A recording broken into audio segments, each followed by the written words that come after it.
We want to thank God for the opportunity to just worship Him this morning. It's such a privilege to be found in God's presence. And I want to just take some time to share the word of God with us. And as I mentioned before, I'm part of a team called Afleo. And our vision is to have a people who are worshiping God, whose hope is stirred up in Jesus, and a united church across Africa. And so today I'm going to be talking about unity in hope. Unity in hope. And as I said, our desire is that as an African people, as a continent, that we would worship God and that our hope would be in Him. And the interesting thing is that we are known to be a very religious people, but where is our hope? Our hope is in people, our hope is in our culture, our hope is in our tradition, our hope is in money, our hope sometimes is in external funding, but we want to just center our hearts on the Lord Jesus Christ. And what is hope? Because today we're going to be talking about hope, the unity that we find as the body of Christ in hope. When we're talking about having hope, we're talking about a confident expectation of what God has promised. It's a confident expectation of what God has promised. And there's a difference in having an expectation of someone. You can hope in someone, you can look to someone, you can depend on someone, but you're depending on them and you're not certain that they're going to do what they're going to do. And when we're talking about having hope in God, when the Bible talks about having hope in Him, there is a confidence that is eluded from us when we're saying that I'm hoping in God. And so it's a confident expectation of what God has promised. And the strength is that is in God's faithfulness.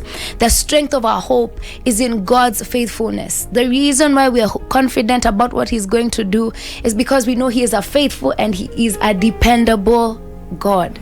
And so you know that even in your own relationships, if someone is reliable, if someone is dependable, if someone is consistent, then you can depend on them, then you can have hope in them, then you can trust in what they are saying.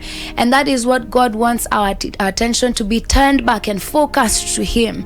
As we're talking about hope today, it's a time for us to sit down and evaluate. There are many things that we're trusting God for, that we're waiting upon for, that we're hopeful for, but is the hope that we have in ourselves, or is the hope that we have in God? Because when we're talking about hoping, we're talking about trusting in, we're talking about waiting, we're talking about looking for, we're talking about being desirous of something.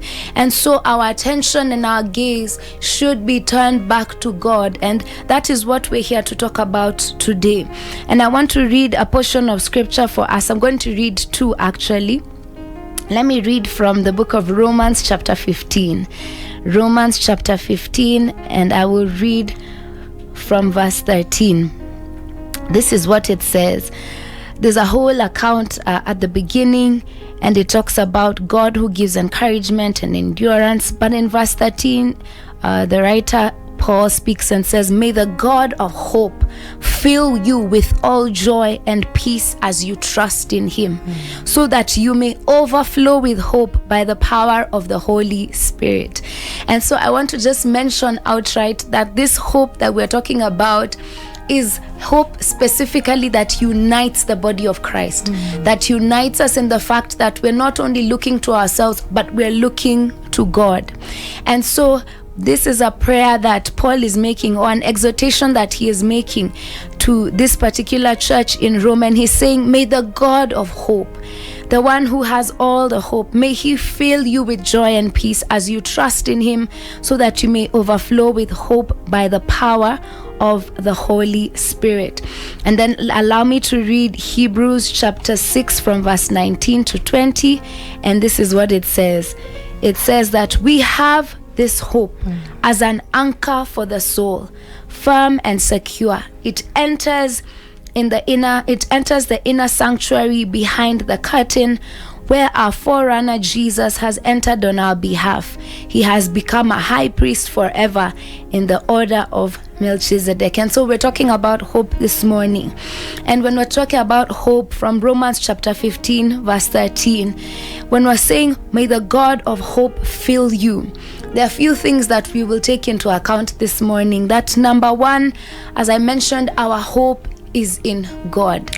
And so Romans 15 verse 13 starts by saying that may the God of hope. And when the Bible says that the God of hope, it means that all the hope that we need, all the faith, the trust that we need, all the eager expectation that we're looking to or that we want, that we have, is found in God. That He is a God who gives you hope. That when we read from Hebrews chapter 6, it says that this hope that we have becomes an anchor for our soul. And you see, God is a God of hope. God is a God who can be trusted and a God who can be depended on because He is faithful.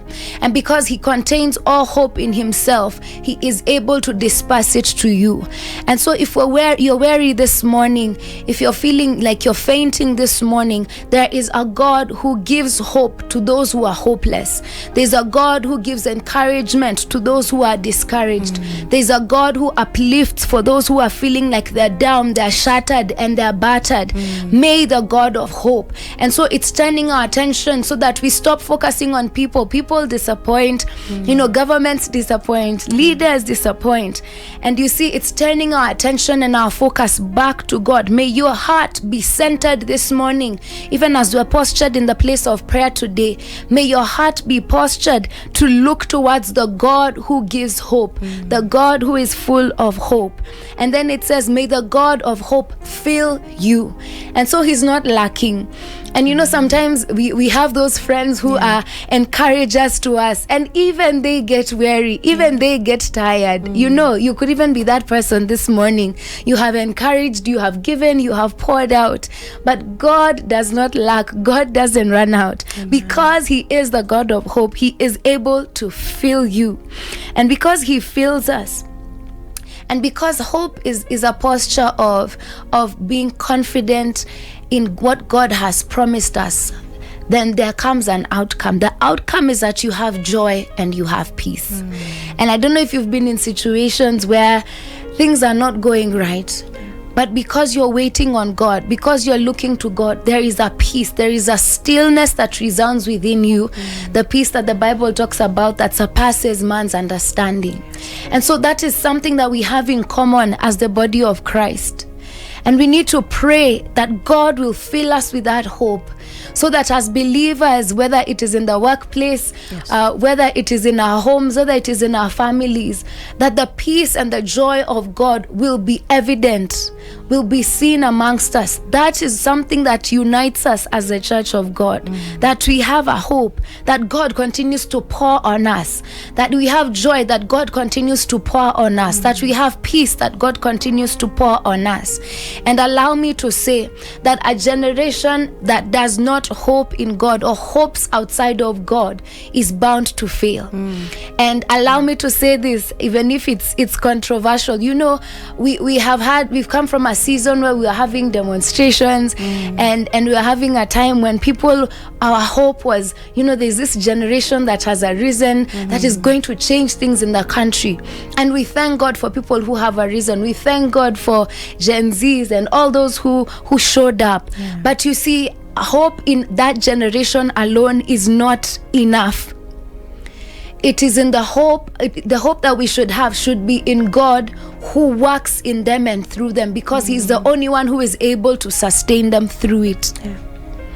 And so our hope, even when we're looking at things, even when want things to change, it should be anchored and it should be rested in God. It's not in a generation.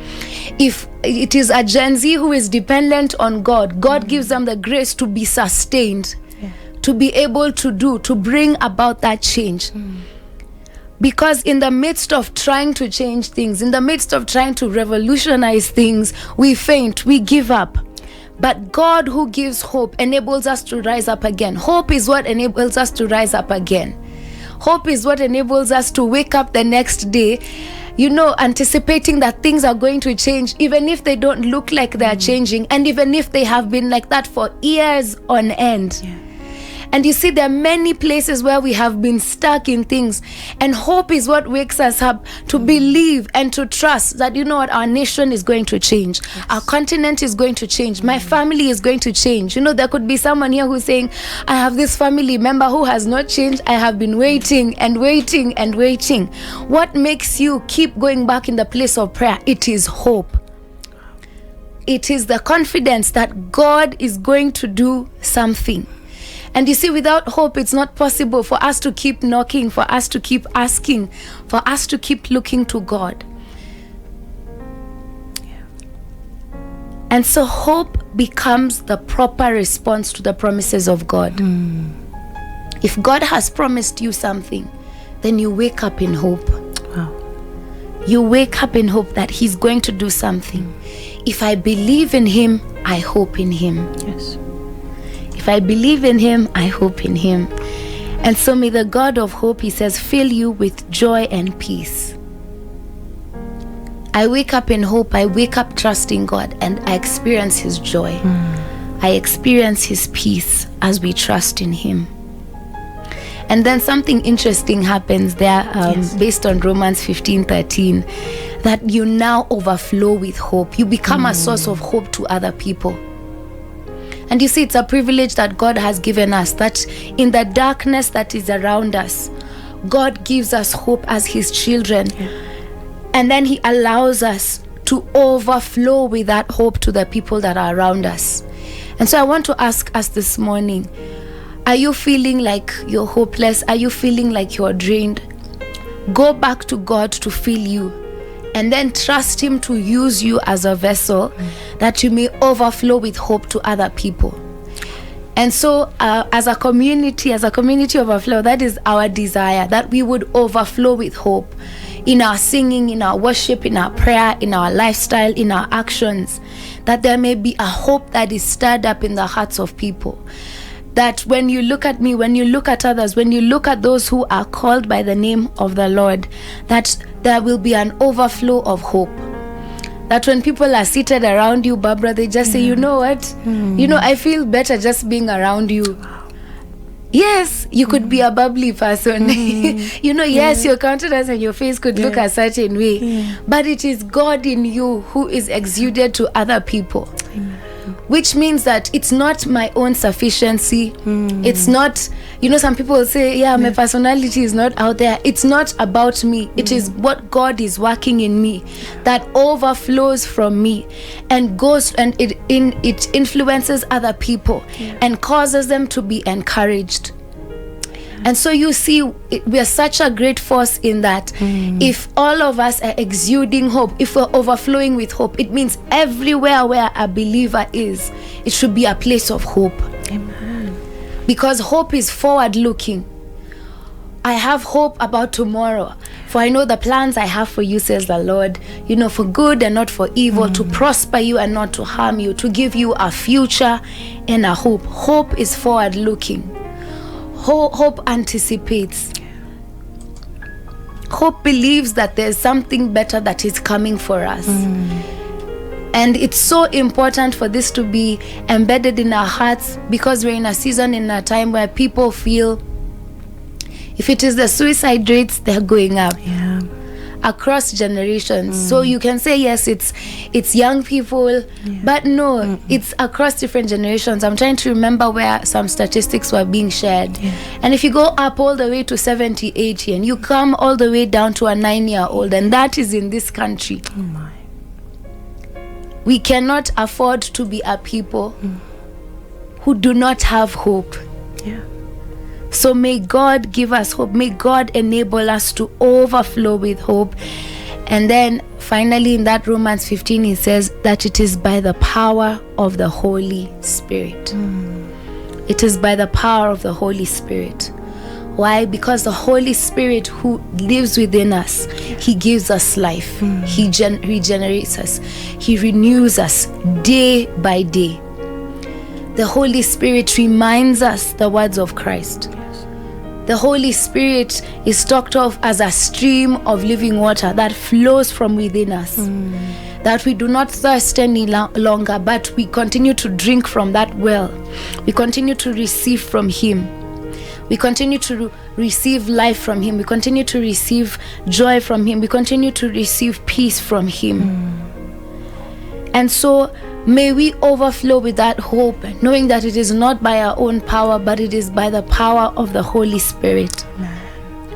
And the reason we have this is because God has given us so many promises. And because the Holy Spirit reminds us, because the Holy Spirit convicts us, when we're going through a difficult situation, how I am able to be a source of hope, even this morning, is because the Holy Spirit reminds me of the Word of God. The Holy Spirit reminds me of who I am. He is my counselor. He is my teacher. He is my helper. And so he reminds me of what the word says. He reminds me of the promises that have been said. And so as we go through the seasons of life, what I am calling us to this morning is to go back to asking God, give us hope. So if you've given up on a number of things, if you've given up, whether it is on family, if you've given up on our leaders, if you've given up on our nation, if you've given up on a certain boss, if you've given up in certain situations, go back to the God of hope who fills you so that you may overflow with joy and peace. And I am certain that there's someone who is listening to us this morning who is in that position. And where we have run dry, we are being called to go back to him. What are the promises that he has spoken to us? What are the things that he has shared with us? And therefore, that is why in the book of Hebrews, we're told that this hope that we have, that it is an anchor for our soul. It is an anchor for our soul. And when we're talking about an anchor, it's because there's so many storms that rage through life. But this hope becomes an anchor for our soul. It is firm and it is secure. And what it does is that it enters the inner sanctuary behind the curtain. And now it's talking about the temple. And it's talking about it enters into the sanctuary. It enters into the very presence of God. As we hope in God, as we trust in him, this hope that we have, as we continue to depend on him, it keeps us in God's presence. It keeps us in that inner sanctuary. It keeps us looking to him. It keeps us trusting in him. It keeps us where God is. It keeps us running back to him. It keeps us looking to him. Our souls become anchored not in the things that we can see, but in the things that are unseen, which is the presence of God. That even if it is unseen, it is tangible.